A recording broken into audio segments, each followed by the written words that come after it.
Earlier this week, Starbucks CEO and multi-billionaire Howard Schultz announced that he is considering running for president. Schultz is a lifelong Democrat, but however said that if he does run, he will run as an independent because the Democratic Party has abandoned him because it's gone too far left. Now, Schultz is also presenting himself as the anti-Trump. He's the woke billionaire, the good billionaire. He's not a racist or a xenophobe or a homophobe or a misogynist. That he embraces diversity and inclusivity and wants to bring the country together and change the direction of the country, and he's the guy to do it.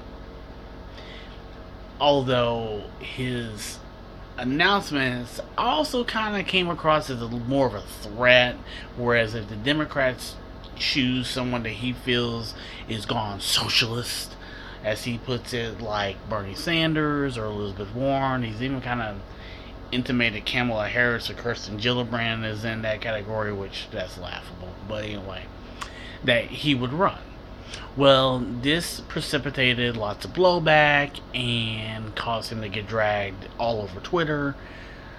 People basically on the Democratic side, from centrists to far lefties, said that he was being selfish and self-centered, that if he actually runs for president, it will essentially hand Donald Trump a second term. Needless to say, Schultz pushed back on that. But one thing Schultz did do this week, though, he is dispel the myth that the right wing and Fox News propagates, that the mainstream media is got this vast left wing biases in the pocket of Democrats, because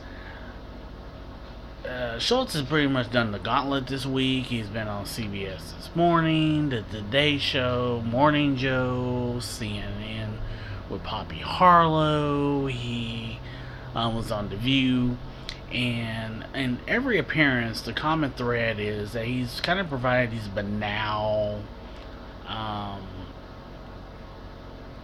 cursory attacks on Donald Trump, but has really gone in on the Democrats and Democratic policies that are popular on the left. So he's really specifically gone after Elizabeth Warren and Kirsten Gillibrand and Kamala Harris, which is kind of odd to me, for someone who's so woke. He's attacked Medicare for All, saying that we can't afford it. Of course, we can't afford it. We can afford wars. We can afford $2 trillion tax cuts for the ultra rich. But when it comes to providing adequate health care for every American citizen, we're going to get the money.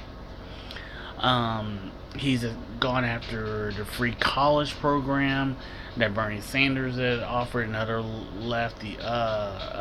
Democrats has picked up. He mischaracterized the program. Again, kind of the same thing, where we're going to get the money. Again, we can get the money for wars, get the money for tax cuts, but working class people actually being able to send their kids to college without those kids going into massive debt, where are you going to get the money? So Schultz, as I said, really went in on the Democrats. So, again, if the media is in the Democrats' pocket, why would they let him go on and virulently attack the Democrats as he has? But whatever. Schultz has repeated this talking point that he wants to bring the country together because we're so polarized, that he wants to bring common sense solutions to problems. The problem with his common sense solution is that there are no solutions. He has not provided one policy prescription. There's been no specifics. He doesn't even talk in I would say he talks in platitudes, but they're not even platitudes.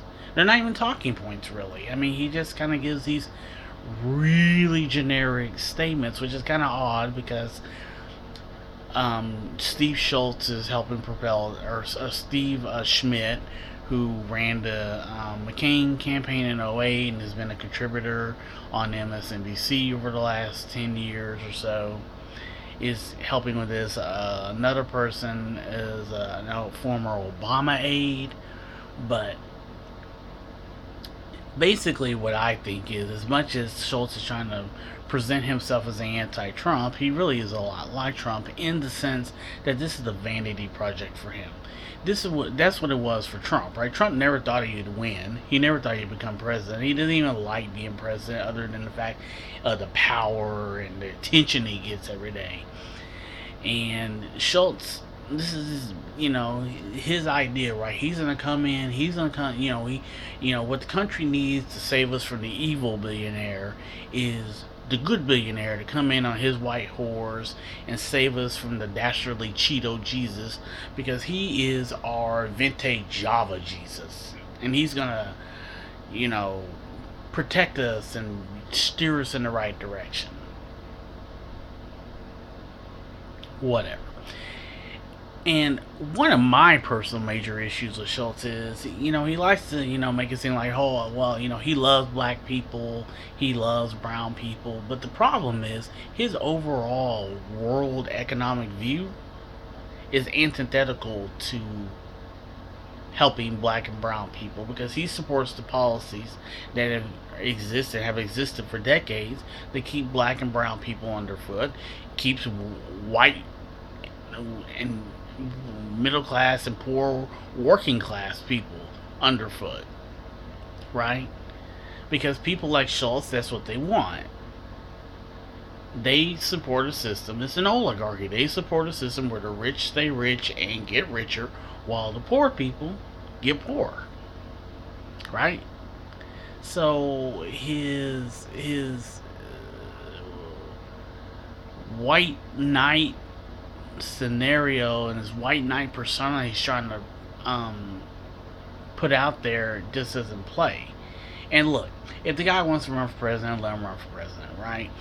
But when no less of authority than Michael Bloomberg is dragging you over this, maybe you need to check yourself. I mean, because Bloomberg's basic argument is what a lot of people's argument is, which is, if you're going to run for president, run on the Democratic side, right?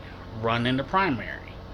Because otherwise, if you go in here and try to do this independent, you're going to wind up handing the election to Donald Trump.